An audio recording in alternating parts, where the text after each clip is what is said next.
everyone, and welcome to my channel. I am Cheryl. Nice to meet you. Thank you very much for joining me. If you're a new viewer, hello, welcome. And if you're a returning viewer, welcome back. Hi. So, you can tell by the title of this video that I'm doing a March reading wrap-up. Don't come at me. I know it's June. Let's just pretend it's not June. Okay? Alright. Let's pretend it's still March. Why not? Or let's say April, because I would have done it at the beginning of April. That's not too far away. We can do this. Okay. So, I no longer use Compile just because my Google Docs erased all my data. I know, I don't understand it either. And, so I decided not to use Compile, just because I didn't feel like filling it all in again. So, I've got all my notes on these little index cards from Goodreads. I'll try to remember to link my Goodreads account if you want to be friends on there. But please don't use it as a dating service. It is for books and talking about books only. Thank you. I don't like getting messages from men asking me how I am and where I live and all that. And I go on their profile and they've read one book. Sorry. Okay, so we've got March was an interesting month. I read, how many books did I read? Hang on. 1, 2, 3, 4, 5, 6, 7, 8, 9, 10, 12 books. I read 12 books. A lot of them were audio. And I took part in March Mystery Madness, hosted by, oh gosh, who was it hosted by? Elizabeth from Lizzie Fela's Books, and I don't remember who else, but I'll link their channels below. It was a bunch of people who were involved, I believe, so I'll link a couple of them below. But I also took part in Middlegrademarch, which is hosted by Krista, Books and Jams. Can't remember names worth anything. Lindsay wasn't Lindsay? Was it Lindsay at Lindsay's Little Library? I'm not sure she was involved. And then Amanda at Curly Reader. And there was one other person. I don't remember. I'm so sorry. That was a long time ago. I know I just said that it was not too far away, but my mind doesn't go back that far. Okay, so let's get started. Here is my March reading wrap-up. Ignore the bra straps. Thank you. It's hot out, and I got this new shirt, and I like it, and I wanted to wear it. So, grab a cup of coffee, cup of tea, cup of iced tea, sweet tea, whatever you call it. In Canada, we call it iced tea. And, I have some cranberry juice with a bit of water in it, because if you know, you know. And if you don't know, then you're probably not a woman who gets UTIs very often. Just saying. So, a little TMI, but anyways. So, I am drinking that, and we're going to get started. Okay, that was a long 3.5 minutes. Okay. We're going to start with March Mystery Madness. So, the first book I read for March Mystery Madness was 6 Sweets Under by Sarah Fox. I gave it 5 stars. This was an audiobook. This book was the first in a new series by Sarah Fox. And I think it's a new series. And it follows Becca. I'm trying to remember. It follows Becca, and she comes to her hometown, I think after a breakup or something. She comes to her hometown and wants to work in a chocolatier shop. And this town is in the north, so there's lots of snow, and everything's traveled by gondolas, so they have gondola races, and so they're having this big celebration of gondola races coming up, and she's working at a chocolatier shop, and her grandfather, who owns a chocolatier shop, gets suspected of murdering some guy who didn't want the gondola races to happen. So she has to prove him wrong. She has to prove him innocent, basically. So that was good. I really enjoyed the audiobook. Very good. Then I read Pride, Prejudice, and Poison by Elizabeth Blake. This was the Jane Austen Society Mysteries. This is number 1 in that series. I gave it 4 stars. Looking back, I think it may be a 3-star just because I did enjoy. I read this physically. There are a lot of typos in it, and I found some of the sentences didn't make sense towards the plot. It was really good though, but it was about a lady named, forget her name, but if you know me, I don't remember characters very well, and I didn't write it down. So this character is involved in a Jane Austen society where they quote, her best friend and her quote Jane Austen quotes a lot, which I found kind of, it was a little much. They were constantly quoting Jane Austen, and I found it kind of off-putting. Also, they talk a lot like they were in the Regency period, and it's it's a bit much. I don't think even people who are Jane Austen fans, who are in a Jane Austen society, actually talk like that all the time. It was kind of weird. The mystery was really good, though. The murder happened. I forget who got murdered. Oh, yes, I remember. One of the Jane Austen Society member people gets murdered. This lady gets murdered, and nobody likes her, and everybody's a suspect, basically. So I enjoyed that. I gave it 4 stars. Looking back, I think I would give it 3 stars. I did try reading the next book in that series and found it too off-putting. I couldn't finish it, so that one I DNF'd. But this one I did finish, Pride, Prejudice, and Poison. Next, for March Mystery Madness, I read Marsh Madness. March Mystery Madness and Marsh Madness. Marsh, M-A-R-S-H. Marsh Madness and the Hammett Hex by Victoria Abbott. Books 4 and 5 of the Book Collector's Mysteries. And I love this series. I do have 2 of the other books. I don't have those particular books, but I have 2 of the other ones. I've read this one, The Wolf Widow, which I mentioned before was about Virginia Woolf. No, it's not about Virginia Woolf. It's about a character named Nero Woolf. But I haven't read this one yet. This one's about Dorothy L. Sayre, I believe. I'm not even going to say that now because I don't know for sure. I was sure this was about Virginia Woolf, but no, it's not. So in this series, the ones I read were the Hammett Hex and Marsh Madness. And those 2 I listened to on audio. The narrator is great. I can't remember her name, but she's really good. I really enjoyed it. Marsh Madness, I gave 5 stars. That's book 4. And in that one, the main character is Jordan, I believe is her name. Yes, Jordan. Wow, I remembered it. Jordan, and she works for Vera Van Als. Holy cow, I remember her name. And Vera is a book collector, and she used to be rich. She's not as rich anymore, but she collects first editions of books and stuff.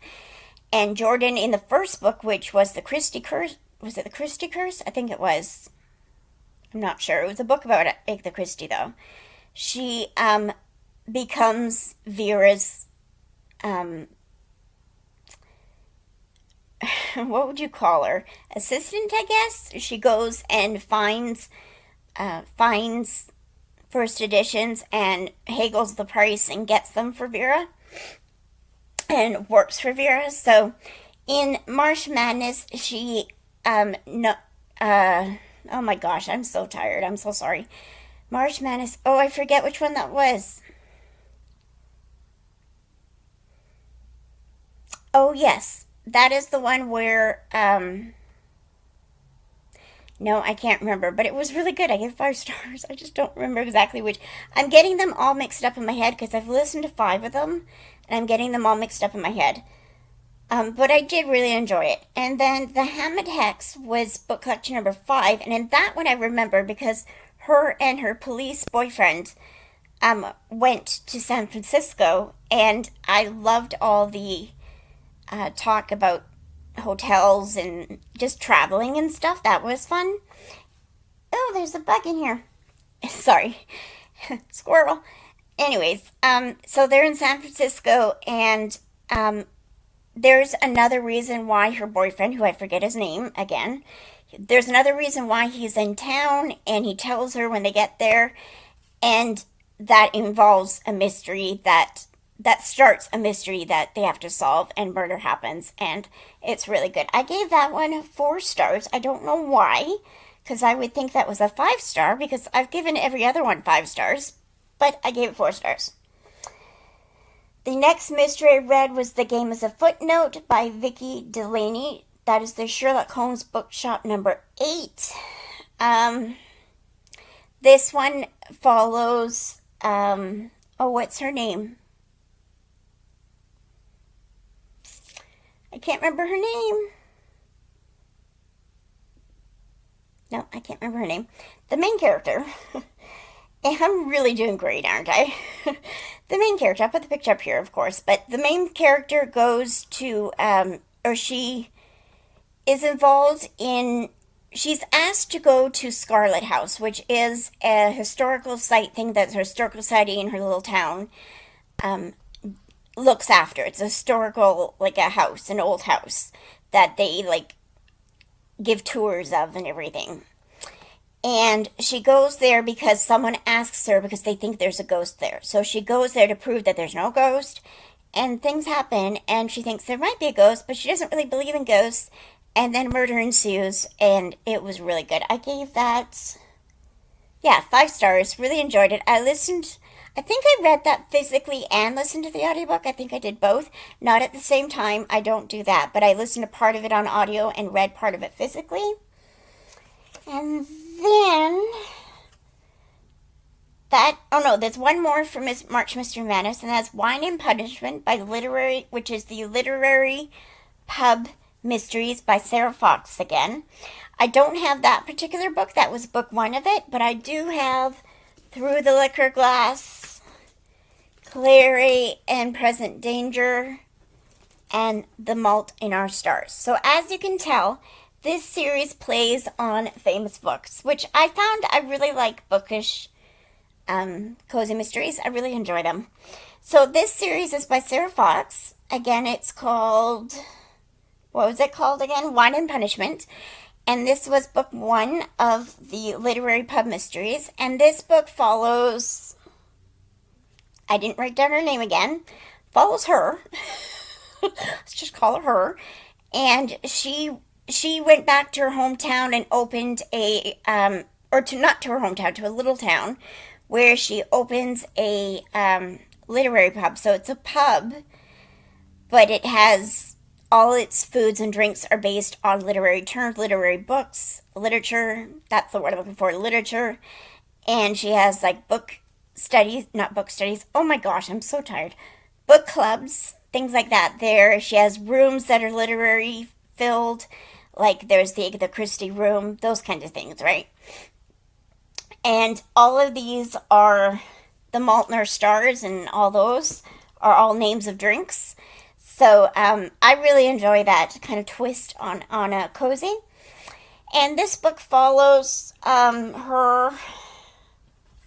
What was the first one? I forget what Wine Punishment was about, but I gave it 5 stars. I really enjoyed it. It was a audiobook that I listened to.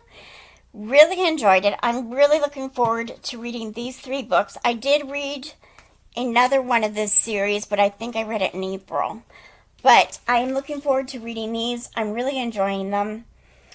They're just cozy mysteries. I forget what Wine and Punishment was about, but it was really good. Sarah Fox is quickly becoming one of my favorite cozy authors. I really enjoy her writing. She's got a sense of humor in her books. Her characters are really well fleshed out. You feel like you care for them. You feel like you're there in the story. And look at the blood there. Ew. Yeah. But, I'm really, really looking forward to reading these. And I'll be reading them soon, so I'll give you an update on that. Now, for middle grade March, I only read a few. I didn't go to any. Oh, and for Marchmysterymadness, I didn't really do any of the prompts. I'm sure I could fit them in, but I didn't really look at them. For middle grade March, again, I didn't do any prompts, but I read The White Fox by Jackie Morris up here. I gave it 3 stars. This was more of a children's book than a middle grade. It was about a little kid who finds a little white fox, and the foxes aren't supposed to be able to live in that area because they're in like a big city, and they are usually in Alaska. So the little kid finds out that they're gonna kill the fox. So he convinces his dad to take him to Alaska to visit his grandparents so he could take the white fox back to its natural habitat.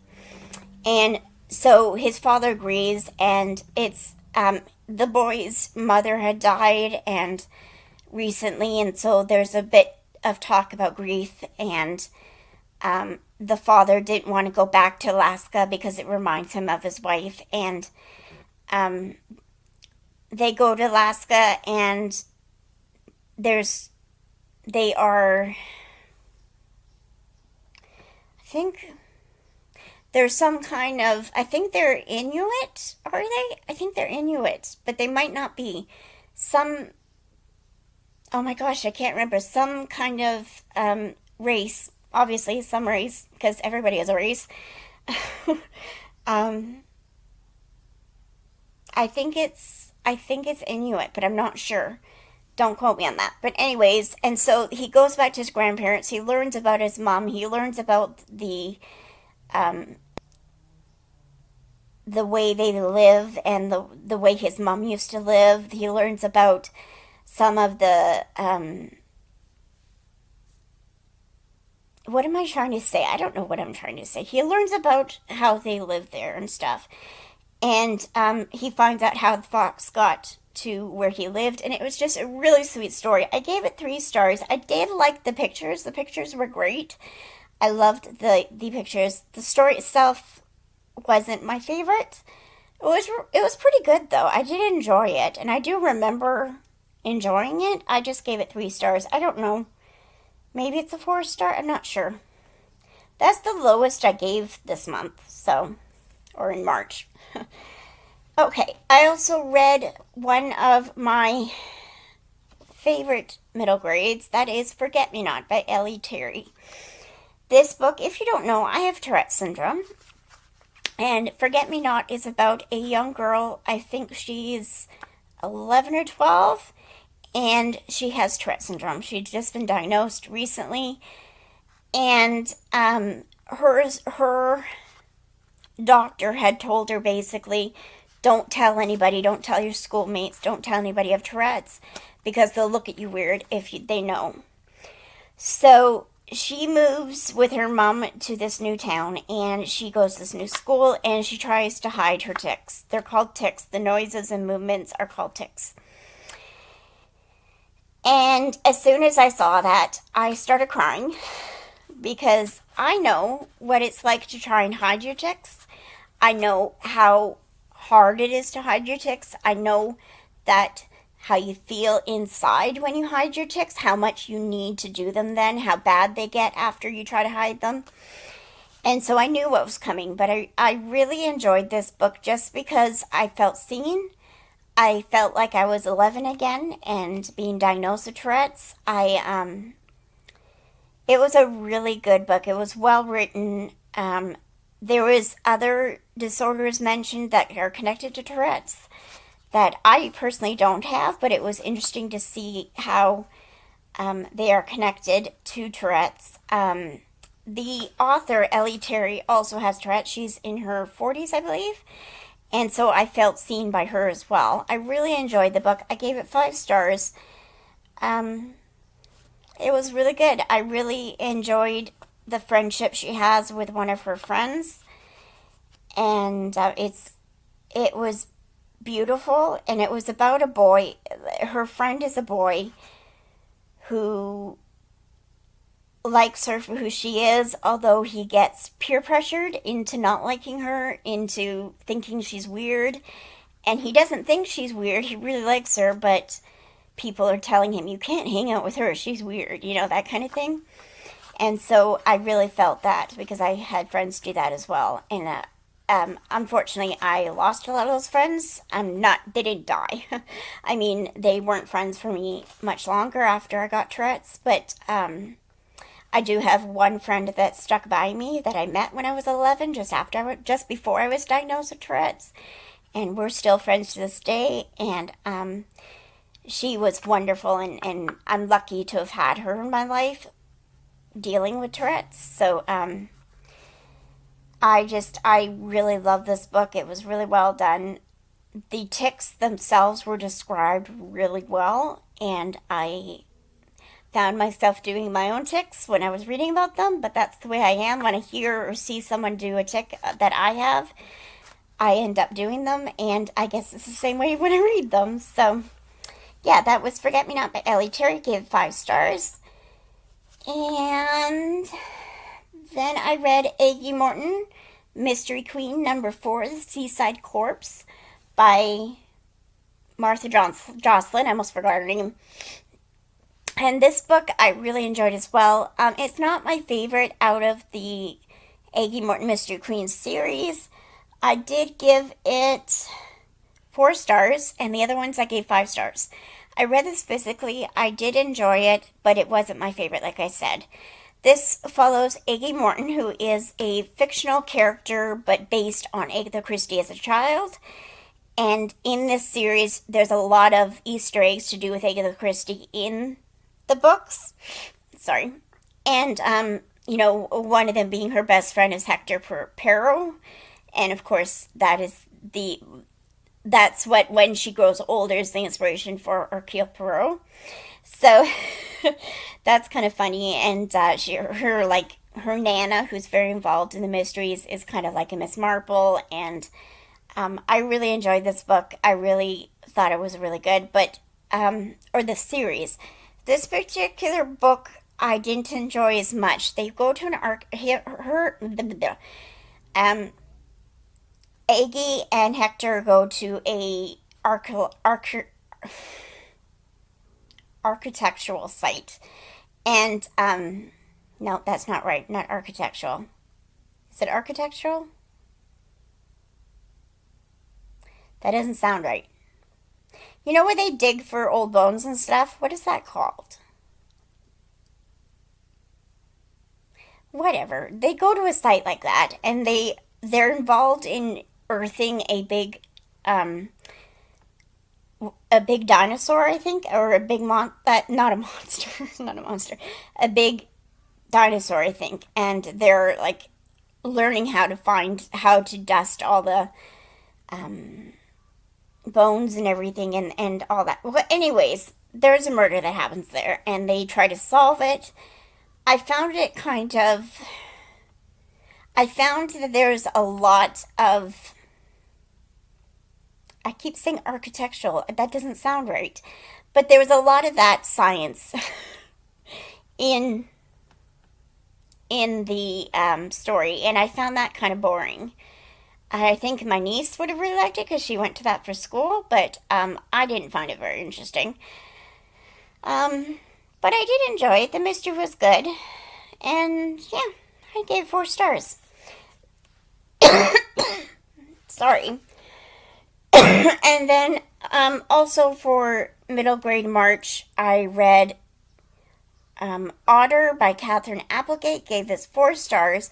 This was such a cute book. This is a book in an otter's point of view, and his name is Otter, which I think is so cute. A sea otter who is named Otter. I just love that. And it's written in verse, which was very interesting. I loved reading it. I thought it was really well done. And it's based on a real place that rescues otters from the oceans, and when they're like attacked or whatever, and they rehabilitate them. And what they do is they often, if the otter can't go back to the ocean for some reason because of health or whatever, they get the otter to look after a baby otter. And that was really interesting to see. I loved that book. It was so good. I did only give it 4 stars, I think. What did I give it? I gave it 4 stars. I think 4 stars is good. I'm not sure if it's a 5-star, but I did enjoy reading it. I thought it was really good. The pictures are great. They're cute little pictures. The cover, look at the cover. It's so cute. And I loved it. I thought it was cute. And then the first book I read this month was not part of March Mystery Madness or, I'm trying to find it, or Middle Grade March, but I've talked about this book quite often in the last few videos, but this is when I first read Everything is Okay by Debbie Tung. This is my copy of the book. As soon as I read it from the library, I bought a copy from Amazon, and it was here like 2 days later. This book is a graphic novel. It is a memoir of Debbie Tung, and in this, she is realizing that she suffers from depression and anxiety and social anxiety, and she gets diagnosed in this, and it is such an amazing book. I've read it twice now, and it is so good. I want to read it again now. It made me feel like I'm not alone, and I knew I wasn't alone, but it was in depression and stuff, but I needed this book when I first read it in March. It was something that I needed, and I felt like God had put this book in my hand for a reason. And it does have dark scenes where she's thinking of dark things because of her depression, but then she goes to counseling, and in this book she has her actual counselor represented in this book, and her counselor saying certain things about how to deal with depression. And one thing I liked about it is that she says depression is not curable. You can't cure depression. It will always be part of you. But you can work on it, and you can make yourself get through it. You'll get through it. Like, it's going to be a hard day, but you're going to get through it. And I love that. I love that message, because I think a lot of people, including my ex-boyfriend, used to think, well, all I have to do is cheer you up. Like, no, that doesn't work. Like, you might cheer me up for 5 minutes, but as soon as you leave or you get off the phone, I'm back to being depressed. And that is part of clinical depression, where you get depressed for no reason. You can act happy, you can be all cheery and talking to people and being social. Inside, you're just down and you're depressed and you're feeling awful. And cheering you up isn't going to take away the depression. It doesn't take the underlying thing away. So I really enjoyed this book. I recommend it. I have read more from Debbie Tung. That's her name. I have read more from Debbie Tung, other graphic novels that she has put out about being an introvert. There's one called Book Love. That was cute. It's all about loving books. I do want to get more of her books someday, but I had to buy this one. I love it so much. It's the perfect book, as far as I'm concerned, about depression. That is all I read in March. I hope you enjoyed this video. Thank you very much for joining me. An April wrap-up and May wrap-up will come up soon. Honestly, I've actually been working hard this month, well, in May, and about working hard on my book that I'm writing. I'm writing character sketches and outlines out. It's taking forever to do, but I'm enjoying it. And I think in June I won't be reading as much as I was, and because I don't have the brain capacity to concentrate on writing and reading at the same time. So I'm going to concentrate on writing in June. But I will get back to you and do a video for April wrap-up and May wrap-up as soon as possible. Thank you very much for joining me. I hope you have a wonderful day, night, morning, dawn, dusk, wherever you are. And God bless you and all you do. Bye, guys.